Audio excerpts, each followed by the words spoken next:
बिस्मिल्लाहिर्रहमानिर्रहीम। Dear students, अस्सलाम वालेकुम। हम इंग्लिश ग्रामर कर रहे हैं और उसमें हम पार्ट्स ऑफ स्पीच कर रहे हैं। आपके सामने 7 सेंटेंसेस लिखे हुए हैं, तो हर सेंटेंस में से कुछ वर्ड्स या कॉम्बिनेशन ऑफ वर्ड यानी पार्ट ऑफ सेंटेंस जो होगा उसको अंडरलाइन किया जाएगा और फिर पहले आपने बताना है कि वो पार्ट ऑफ स्पीच कौन सा है, फिर उसके बाद मैं उसको एक्सप्लेन करूंगा, बताऊंगा। तो स्टार्ट करते हैं नंबर 1 पर।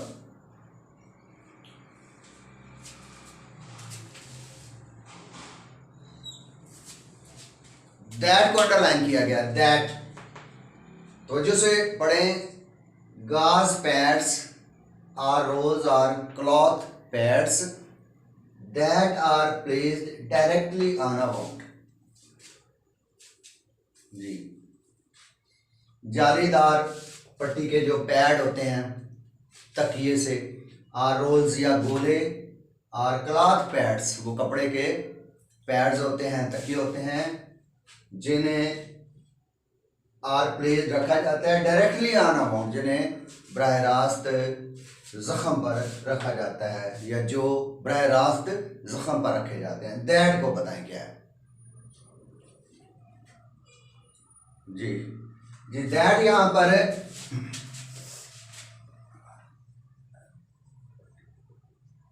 रिलेटिव प्रोनाउन है। रिलेटिव प्रोनाउन है डेफिनेटली वो किसी नाउन के लिए यूज होता है की जगह। तो ये किस नाउन के लिए यूज हो रहा है? पैड्स, क्लॉथ पैड्स जो है ये जो है।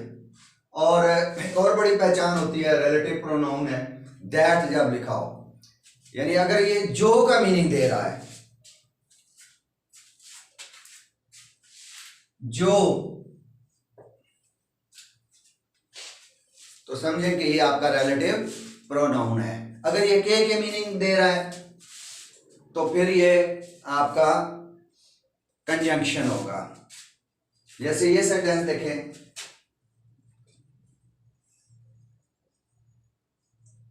he told me that Sajid was absent। अब यहां पर देखें, ये भी दैट आ रहा है, वहां भी दैट आ रहा है। यहां पर दैट जो है, ये वाला दैट जो है, he told me, उसने मुझे बताया, दैट के मीनिंग में आ रहा है। यहां पर जब ये के मीनिंग में आ रहा हो तो ये कंजंक्शन होता है। जब जो के मीनिंग में आ रहा है इट मींस वो किसी नाउन को यूज किया जा रहा है, तो वो आपका प्रोनाउन होगा। और कौन सा प्रोनाउन होगा? रिलेटिव प्रोनाउन होगा। नंबर 2,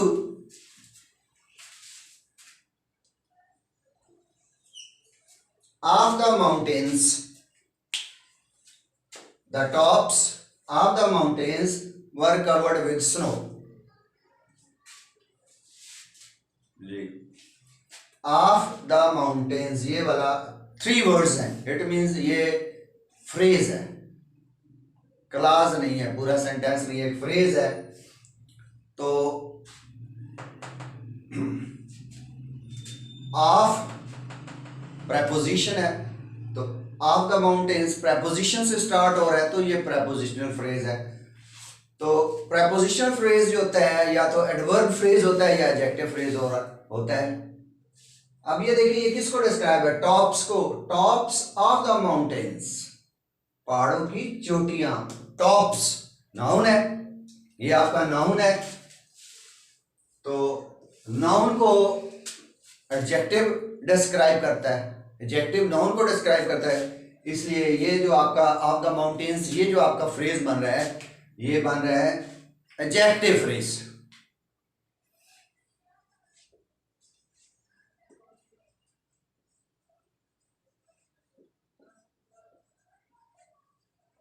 ओके, अगर यहां से देखो, यहां से लेकर यहां तक, the tops of the mountains, पूरा the tops of the mountains, तो ये क्या होता है? ये भी फ्रेज है, लेकिन ये फ्रेज चेंज हो जाएगा। देखिए, ये नाउन है, इस तरह भी नाउन है, दरम्यान में ऑफ लगा हुआ है। तो इस तरह का जो फ्रेज बनता है उसे कहते हैं नाउन फ्रेज। तो ये आपका क्या हुआ, ये आपका नाउन फ्रेज बन गया।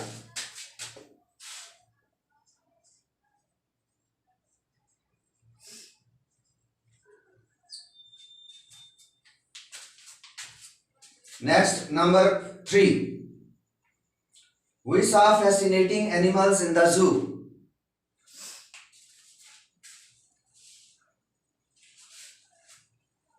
fascinating, जी we saw fascinating animals in the zoo। जी अब fascinating जो है इसके बाद देखें, ये एनिमल्स क्या है, आपका नाउन है। ओके, तो नाउन को जो डिस्क्राइब करता है वो एडजेक्टिव होता है, और चूंकि ये फर्स्ट फॉर्म के साथ आईएनजी लगा हुआ है इसलिए ये present participle used as an adjective है। ये प्रेजेंट पार्टिसिपल,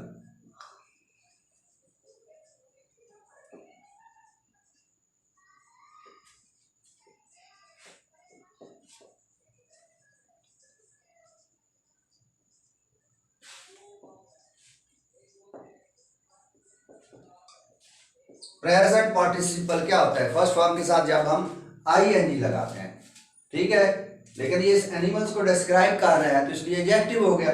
नंबर 4,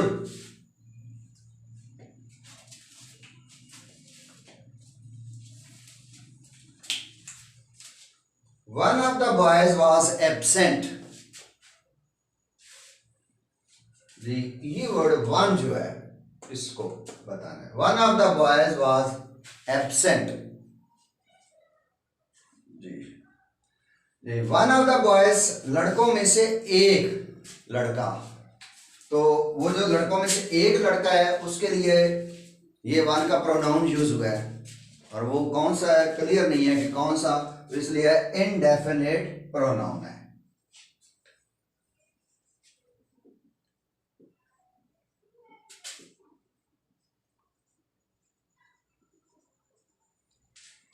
ये वन एडजेक्टिव भी होता है। अगर हम कहते हैं one boy was absent, one boy was absent, तो फिर वन एडजेक्टिव हो जाता है।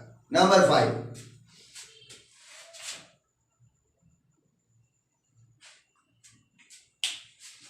She had returned before sunset. यानी बिफोर इस सेंटेंस में बताएं कि बिफोर क्या है। जी यहां पर बिफोर जो है ये प्रेपोजिशन है।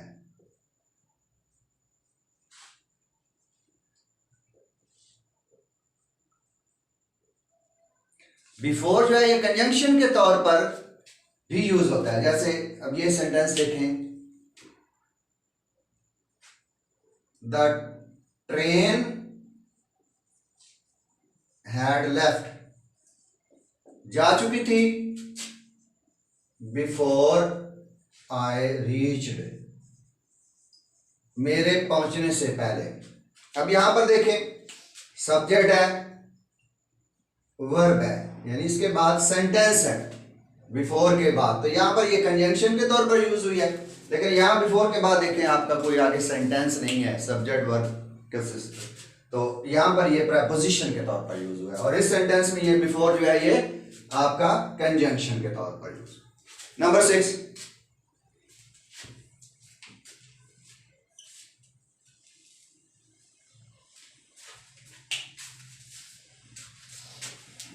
every cricket team has a captain to direct the other players। Direct होता है हिदायत देना, to direct the other players जो है, यानी ये पूरा जो पार्ट है ये बताने की ये क्या है। अब यहां पर देखिए टू से स्टार्ट हो रहा है और टू के फौरन बाद ये डायरेक्ट वर्ब है, first form of verb use हो रही है, to direct the other players. तो इस तरह जब टू से कोई पार्ट अंडरलाइन हो और उसके बाद फौरन बाद वर्ब की फर्स्ट फॉर्म आ रही हो, यानी बेयर इन्फिनेटिव आ रहा हो, तो ये फिर इन्फिनेटिव फ्रेज बन जाता है। ये क्या है, infinitive phrase.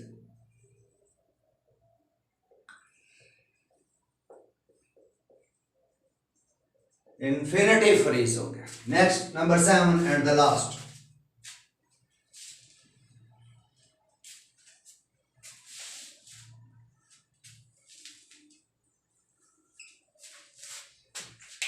she switched on the television so that she could listen to the news।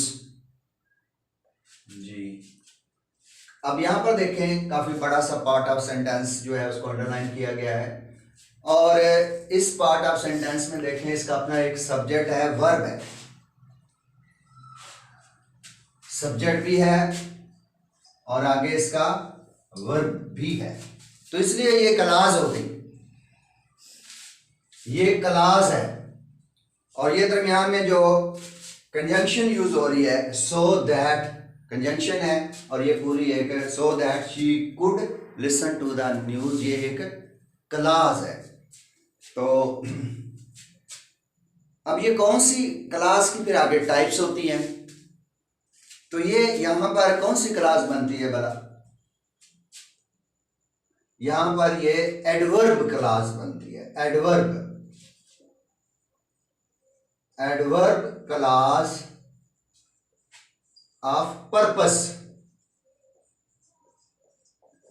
She switched on the television, उसने टेलीविजन चलाना, उसका मकसद क्या था, खबरें सुनना, तो एडवर्ब क्लास ऑफ पर्पस। तो डियर स्टूडेंट्स, आज हमने ग्रामर पोर्शन में पार्ट ऑफ स्पीच में एक्सरसाइज नंबर 4 की है, इसके बाद हम एक्सरसाइज नंबर 5 करेंगे। तो नेक्स्ट वीडियो में हम एक्सरसाइज नंबर 5 करेंगे, तब तक अल्लाह हाफिज़।